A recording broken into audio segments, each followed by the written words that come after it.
En el video pasado vimos cómo seleccionar una resistencia y aquí vamos a hacer un ejemplo. Imagínate que tenemos un circuito con 12 volts y tenemos una resistencia que está limitando la corriente para nuestra carga. Imagínate que tal vez es un dispositivo de iluminación, estás limitando corriente o inclusive para un actuador o algo que se le conectó. Bueno, lo que nos importa en este caso es la resistencia. ¿Qué sucede? ¿Cómo vamos a seleccionar la resistencia? Bueno, vamos a ver la potencia que ocuparía. Dado que el voltaje es pequeño, estamos hablando de 12 volts, podemos llegar a utilizar resistencias convencionales True Hall o resistencias SMD. Si suponiendo que tenemos tal vez ya el orden de miles de volts, que puede darse esto en varios tipos de circuitos, ahí ya lo recomendable es no utilizar para esa resistencia SMD. Pero bueno, en este caso, para simplificar las cosas, usaremos 12 volts de corriente directa. Y bien, justo también podemos entonces calcular la corriente. Empezamos con los 12 volts entre los 51 ohms que tiene mi resistencia. Esto me da 0.23 amperes. Y la potencia es entonces mi voltaje por esos 0.23. Y eso me va a dar 2.82 watts. Es una resistencia que ya se vuelve considerable. Entonces, aquí yo necesitaría especificar que vamos a colocar una resistencia de 2.82 watts. Pero ¿qué sucede? Bueno, es más costoso colocar esa resistencia. ¿Qué tal si tenemos espacio en el circuito? ¿Qué tal si queremos bajar los costos? Y entonces habría que calcular o considerar inclusive tiempo de producción o tiempo de maniobras para que al fin pueda yo sustituir por 3 resistencias en serie. Bueno, obviamente aquí tenemos que jugar con los valores. ¿Por qué? Porque yo tengo que lograr que mi resistencia equivalente llegue a la misma que yo necesito. Ustedes saben que la resistencia en serie se suma.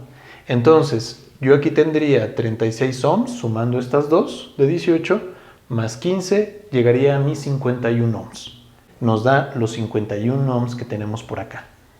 Y esa resistencia equivalente, entonces tendría la misma corriente que calculamos, porque siguen siendo 12 volts y tendríamos el total de 51 ohms. Bueno, ¿y cómo calculamos la potencia de cada resistencia? Muy sencillo. Si esa corriente es la misma que va a pasar porque todas están en serie, entonces yo lo que procedo a hacer es utilizar mi ley de Ohm, mi corriente por mi resistencia para saber el voltaje que va a tener cada una. Entonces voy a utilizar mi 0.23 de ampere por 18. ¿Esto cuánto me va a dar? Esto me da 4.14 volts. Quiere decir que la caída de tensión que tengo en esta resistencia de 18 sería de 4.14 volts. Bueno, saco la potencia que voy a necesitar para esa resistencia. Calculo entonces multiplicando ese voltaje, 4.14, por la corriente que pasa a través de ella, 0.23. Y entonces eso me da 0.95 watts.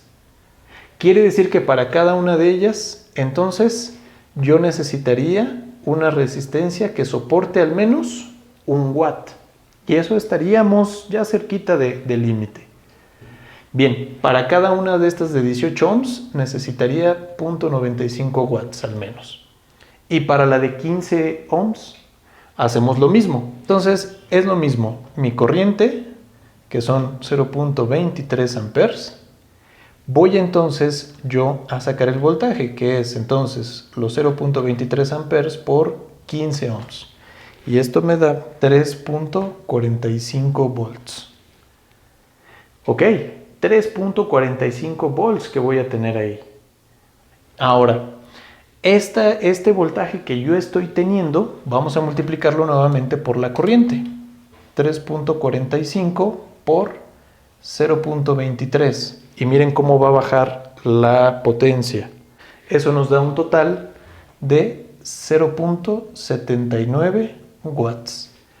Quiere decir eso entonces que ninguna de mis resistencias que yo voy a ocupar aquí se acerca ni a 1,5 watts, ni a 2 watts, ni mucho menos a 3 watts. Esta, que prácticamente yo tendría que poner al menos una de 3 watts o hasta un poco mayor, se va a convertir en 3 que pueden ser más pequeñas, que podemos nosotros encontrar con un precio más económico debido a que pudimos desglosarla. Igual podemos jugar tal vez con valores en paralelo o con valores también que sean diferentes para que te pueda dar una mejor solución de acuerdo a lo que tú esperas, de acuerdo al valor de potencia y de resistencia que tú tienes. Esto fue un ejemplo que te va a servir. Y si tienes alguna duda, alguna pregunta, algo que quieras comentar, con gusto te leemos abajo y con gusto vamos a leerlo y a poder tratarlo en un próximo video. Ya lo sabes, yo soy el Inge Nahum Castillo, me encuentras en todas las redes sociales como Inge Nahum Castillo y nos vemos en la próxima.